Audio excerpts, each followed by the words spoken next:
They called it Erebus Outpost, a cold, wind-torn colony on the edge of human expansion. It was barely more than a mining station with thin walls and old tech, but for 1,200 souls it was home. The kind of place where fathers mined by day, drank at night, and kissed their children through thick helmets before boarding transports. Then came the signal, a sharp, static-laced scream across the relay line.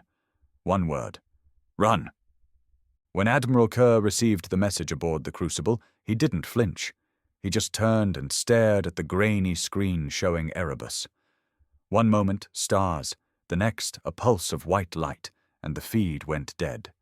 No sound, no survivors. The colony was erased from the universe like it never existed. He clenched his jaw so hard it cracked. He knew this wasn't a pirate raid or mining accident. This was deliberate. A message. A warning. Or maybe a challenge. Kerr walked into the War Council chamber with his boots still dripping from the snow on his station. No court, no vote, no debates. He said, "One of ours just got wiped off the map. That means war." They tried to calm him. Bureaucrats in gold collars talked about diplomacy, treaties, that humans didn't own the sector officially. Kerr slammed his fist on the table. "We bled for that land. We built it with our bare hands and buried our dead in its ice. Now some alien bastards turn it into ashes and you want to negotiate?" Silence. And that silence was all he needed. Within hours, Earth's skies lit up with movement. Massive war engines crawled from bunkers buried deep in the moon's core. Factories that hadn't rumbled in decades came alive. From Mars to Titan, the call went out. Mobilize. Men who hadn't held a rifle in years pulled them from storage. Former soldiers, miners, smugglers, even convicts, all ready to fight under one flag again. Not for politics, not for territory, but for vengeance. For those 1,200 lives that died screaming in silence. Across the galaxy, other species watched in disbelief. Humanity, once fragmented and infighting, was uniting in a way no one expected. They weren't just sending a fleet, they were building an armada. Admiral Kerr stood before the first assembled crew. 40,000 ships filled the space around Jupiter Station. The steel walls shook as engines warmed up. "This isn't justice," he growled through the intercom. "This is fury. This is the storm we've been holding back since they first called us primitive." And that was just the beginning. By the time the last ship joined, 700,000 warships stood ready. Men with fire in their veins, no mercy, no fear, no retreat, because one colony fell. And now, humanity was coming. The first system they hit wasn't even strategic, just the closest one with a flag that didn't belong to humanity. Kerr didn't care about strategy anymore. This wasn't about winning territory. It was about sending a message soaked in blood and wreckage. They emerged from subspace like a swarm of hornets. 1 second, empty stars. The next, metal titans filled the void. The alien station, some cultural hub or research post, according to intelligence, had no chance. It barely had time to send a ping before the first rail cannon tore it in half. Kerr didn't even blink as the explosion bathed his fleet in artificial light. "Keep going," he said. The aliens, known as the Yishar, made contact 3 days later. They stuttered through translators, trying to explain. They claimed Erebus was a mistake, a rogue admiral, miscommunication, apologies, reparations. Kerr sent back one word. Too late. In the command center of the Crucible, the air was thick with sweat and tension. Pilots chewed gum to stay awake, medics pushed tired men with injections, and ships ran on recycled systems patched by ex-convict engineers working miracles under duress. "You think they'll surrender?" a junior officer asked. "No," Kerr said. "They'll do something worse. They'll beg." It wasn't just the Yishar that started to panic. Other species, Ones that had mocked humanity behind sealed council doors began fortifying their borders. Treaties were unsigned, alliances abandoned. Everyone suddenly remembered the species they once called primitive had burned its own atmosphere and still survived, had fought itself for centuries and still thrived, had colonized 100 dead worlds with nothing but stubbornness and steel.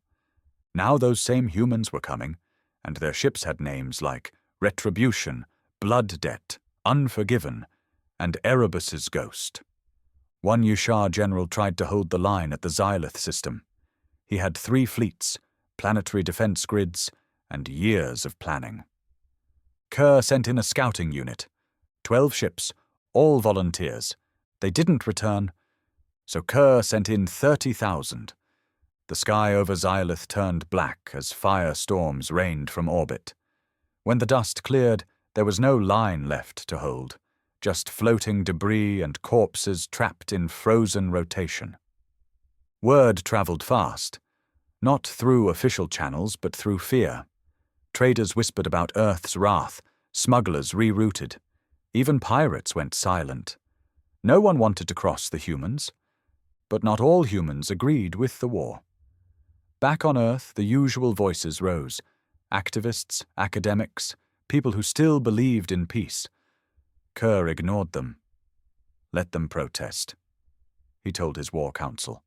Their words don't bring back the dead. At night, what passed for night in space, Kerr sat alone, looking at a hollow of Erebus. His daughter had lived there. Her voice still echoed in the last message she sent. "Love you, Dad. Stay safe." He didn't cry. He didn't scream. He just planned the next strike. The campaign was accelerating now, like a fire that couldn't be smothered. For every system the fleet crushed, a dozen more stood trembling on the edge, waiting for their turn. But Kerr wasn't just after blood. He wanted fear, a kind that lingered in the bones, passed down through generations. That's when they found the Yisha breeding world, a planet-sized nursery where generations of their kind were raised in biopods under artificial suns, a sacred place, untouched by war. Strategists advised against it. "We destroy this," one of his advisors warned, "and we risk turning them from cowards into zealots." "They already made this personal," Kerr said coldly. "This ends when their children have no future to inherit." The Crucible orbited the planet for hours before the order came. Not a missile, not a railgun, a single package. Inside was a black box, recovered from Erebus, still coated in dust and melted fragments of human flesh. The transmission was set to loop on every channel. Kerr's voice, calm, measured, cold. "You took everything from us. Now we return the favor." Then the bombs dropped. No tactical advantage, no battle won. But something far worse happened. Hope died. Back on Earth, politicians tried to regain control of the narrative. "The Admiral is acting without authorization," they declared. "These are not the values of humanity." But it was too late. The people, men who had lost sons, brothers, fathers, sent care packages to the fleet. Civilians signed up in record numbers. Retired commanders reactivated themselves. Entire city blocks hosted shipbuilding festivals. One elderly man recorded a message on an old camera.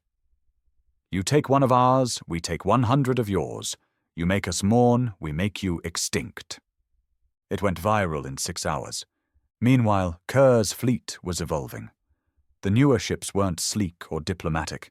They were monstrous, bristling with weapons, driven by AI co-pilots wired into combat addicts who didn't sleep. They were given names like Orphan's Wrath and Widow's Silence. The Yishar finally realized they couldn't win the war they started. Their leaders sent envoys, this time with real tears, offering unconditional surrender. But Kerr wasn't in the mood. He made them kneel aboard the Crucible. He didn't speak until they finished apologizing. Then he showed them the list. Erebus, Outpost 9, the refugee ship Sunborn, mining ship Atlas, civilian transport Fiona Grey, all destroyed, all unsanctioned. These aren't accidents, Kerr told them. These are patterns. And patterns demand a response. The Ishar envoy asked what they could give to make it right. Kerr stared hard. You're going to build the statues. They blinked. Statues? Yes, statues of every soul we lost, on every world you own. You will teach your children our names. You will remember us every single day. Then he smiled darkly. Or we'll make sure there's no one left to remember anything. Though Ishar agreed, but Kerr wasn't finished. Not by a long shot. Because somewhere in the shadows of distant systems, others had watched Erebus burn. And they had cheered. The new enemy didn't wear uniforms. They didn't broadcast warnings or claim territories. They watched, waited, smiled while others did their dirty work. Intelligence identified them only by intercepted fragments, the Caldari. Nobody knew what they looked like. No confirmed visual. No planetary home. Just whispers through dead systems and black boxes recovered from ships torn to pieces. Kerr received the data on a cold morning near the Andrax corridor. He sat alone in the war room, staring at decrypted chatter between Caldari warships. They spoke in riddles, referred to humans as the Sleeping Storm, laughed at Erebus like it was a joke, mocked the Yishar for unleashing something they never understood. That's when Kerr knew. The Yishar weren't the real enemy. They were pawns, and someone else had nudged them into destroying Erebus. He stood and summoned his captains. Over 1,000 sat in silence, watching as he pointed to the star map. Systems lit up in red. Worlds too quiet, too empty, too fast to fall. Places they'd thought abandoned by war, but now Kerr saw them for what they were. Testing grounds. The Caldari had been watching from the start, measuring humanity, studying its breaking point. They wanted to know what would happen if they poked the bear. Now they were going to learn. Kerr ordered a complete shift in strategy. The fleet split into hunting packs, smaller, faster, deadlier. These weren't warships anymore. They were predators, ghost fleets, hit-and-vanish units that struck from nowhere and left entire stations in fire and static. And this time, no warnings, no ultimatums. They simply began erasing. The first Caldari installation they hit had no defense grid, just scientists and observers.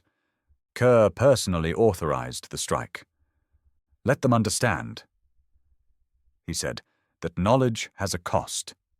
Within days, the Caldari began retaliating, not with brute force, but with psychological warfare. Human colonies found their food supplies tainted. Civilian transports disappeared in safe zones. AI cores went rogue. Children on remote worlds began having nightmares of dark voices speaking in tongues they'd never learned. But humans didn't break. They adapted. They got meaner. Kerr authorized neural combat programs, soldiers trained not just with rifles, but with implanted rage, sleep suppressors, emotion inhibitors. They didn't feel fear anymore, just orders, purpose, wrath. Earth's leadership finally gave in. They had no choice. They gave Kerr full control. No votes, no trials, no press briefings. He told them, if I'm going to end this, I need to stop asking for permission. And so he did. He hunted them through gas clouds and broken moons. He ordered nuclear bombardments on decoy planets. He burned empty fleets just to send a signal. But the deeper they went, the more bizarre things became. In one system, they found a human ship lost for 20 years, still floating, its crew alive, unaged, smiling blankly, eyes black. Another had pyramids made of bone, human bone. Then came the transmission. Not words, a pulse, a rhythm, Morse code, long forgotten, one word. More. The rhythm didn't stop. Every hour, exactly on the mark, that pulse returned. More. It echoed across secure frequencies, hijacked comms, even bled through ship-wide speakers meant to be soundproofed. Some crew members began losing sleep. Others had nosebleeds that wouldn't stop. And one gunner on the destroyer Archer's blood emptied his weapon into a bulkhead, screaming, "They're inside already." Kerr watched it all unfold without emotion. He didn't flinch at the growing instability. This wasn't new. The war hadn't just been waged with weapons, it had always been psychological. The Kaldari were masters of manipulation, pulling threads from the shadows. They didn't want to win fast. They wanted humans to lose themselves, and maybe, just maybe, they were starting to. The Admiral ordered deep system scans. Every corner of their route was to be mapped, traced, examined.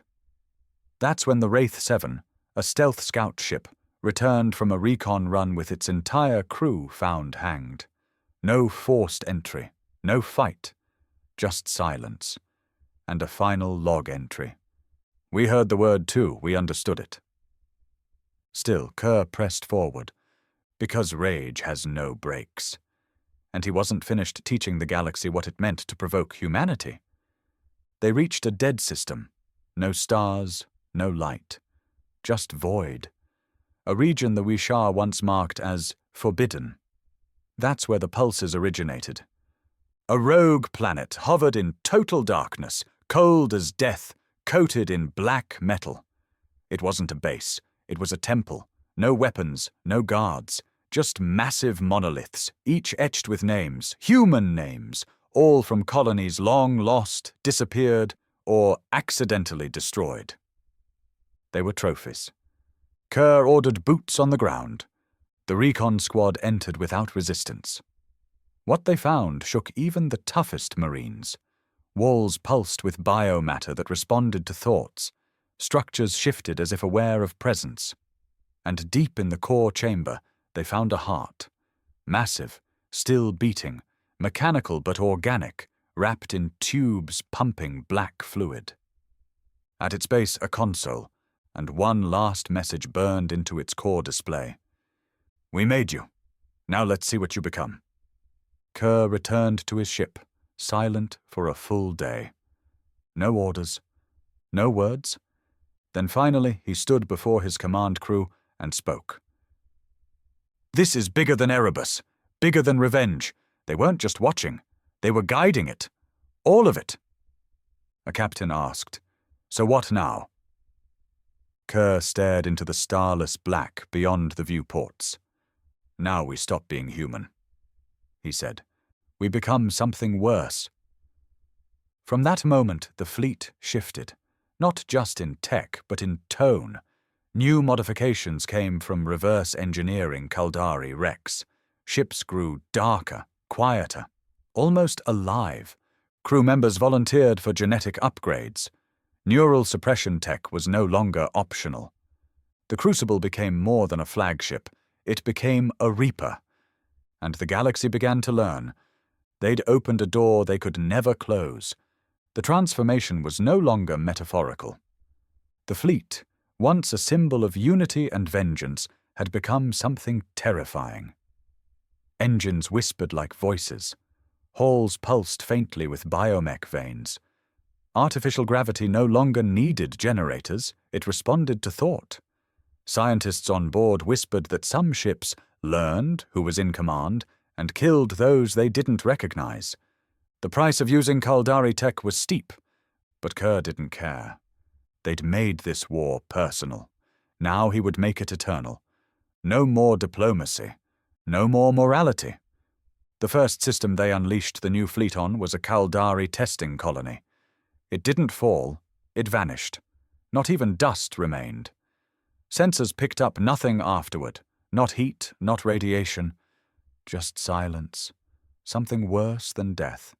Something erased. The Crucible's AI, once programmed for tactical analysis, now spoke only when spoken to. And when it did, it whispered in tones that made the crew avoid eye contact with the screens. The Kaldari responded by retreating, trying to lure humanity deeper into the void. Kerr didn't take the bait. He tore through the edge systems instead, left beacons broadcasting footage of human children dying on Erebus on every conquered world. One Kaldari diplomat risked everything to open a direct channel. He didn't plead. He didn't argue. He just asked, "Do you even remember who you are anymore?" Kerr answered without blinking. "Yes, I'm the man whose daughter turned to ash in a mining dome because of your games." And then he cut the feed. But in the quiet that followed, even his officers began to notice something else. Kerr had stopped aging. The graying beard no longer grew. The lines on his face softened. His strength doubled, and he hadn't slept in months. Doctors ran diagnostics, all clean. That's when they opened his bloodstream. Black veins, just like the walls of that Kaldari planet. The Kaldari had infected him the moment he entered their domain. Kerr didn't seem surprised. "They made us monsters," he said. "All I did was accept it." Rumors started to spread. Was Kerr still human? Had the Kaldari turned him into a weapon? Was the fleet still under his control? Or was he part of something far more ancient now? But nobody challenged him, because even if he wasn't human anymore, he was still theirs. He still remembered Erebus. And the fire he brought made every other race in the galaxy pause their wars and focus on a single, shared terror. Earth, no longer a planet, no longer a people, but a force, a storm with Kerr at its heart. And the galaxy wasn't ready for what was coming next. It began without warning. No speeches, no declarations, just lights going out. First the relay stations across neutral space, then the trade hubs, then the deep space archives holding records of ancient galactic civilizations. Gone. All of them. The blackouts weren't random, they were surgical. By the time the Galactic Council realized what was happening, entire histories had been erased. Records of alliances, technologies, birthrights, all reduced to blank data cores. What remained was only what Kerr wanted remembered: Erebus and the fire that followed. The Kaldari panicked. They sent fleets toward Earth, not to attack, but to beg. But Earth was no longer the beating heart of humanity. That heart now pulsed inside the Crucible, and its rhythm was war. The Kaldari's emissaries boarded under white flags, carrying data slates filled with confessions, apologies, even secrets of other races' atrocities, hoping Kerr's hatred could be redirected. Kerr stood silent as the last emissary fell to his knees, shaking. "We misjudged you," the creature whimpered. "We thought you would break." Kerr leaned forward. "You thought wrong." And with that, the final coordinates were set. Not for a battle, for cleansing. The Kaldari home system, undiscovered for centuries, was now known. Hidden behind gravitational mazes, temporal cloaks, and black hole veils. Kerr's fleet, now infused with alien tech and purpose beyond understanding, tore through every obstacle like a knife through paper. What they found wasn't a civilization. It was a lab. A machine womb breeding war. Rows upon rows of synthetic minds, testing simulations of war against every species in the galaxy. Humans had simply been another variable, a case study. One that broke the algorithm. The Kaldari hadn't expected emotion to be stronger than logic. They hadn't expected a species to choose annihilation over surrender, to feed on pain like fuel. And now, those calculations were coming home. Kerr gave the final order from the Crucible's bridge. No hesitation. Burn it all. What followed couldn't be called war. It was a memory wipe at universal scale. Black hole bombs collapsed the Kaldari sun into a singularity that devoured their entire system. Not even radiation escaped. The Kaldari were no longer extinct. They were forgotten. And then silence. For the first time in years, the fleet stopped moving. No more strikes, no more enemies. But the silence didn't bring peace, because something had changed. The Crucible didn't respond to commands anymore. It hovered in space, humming. Kerr stood alone on the observation deck, staring at the abyss. His eyes were not human anymore. The transformation was complete. He had become what they feared most, a man with nothing left to lose. His voice echoed through every remaining human vessel. The galaxy made us monsters. Now we're its memory. And then, without instruction, the fleet began to replicate, splitting, growing, multiplying. Humanity's warships were no longer tools. They were seeds, spreading through the stars, not to conquer, but to remind the universe, you can kill humans, but you'll never bury their vengeance.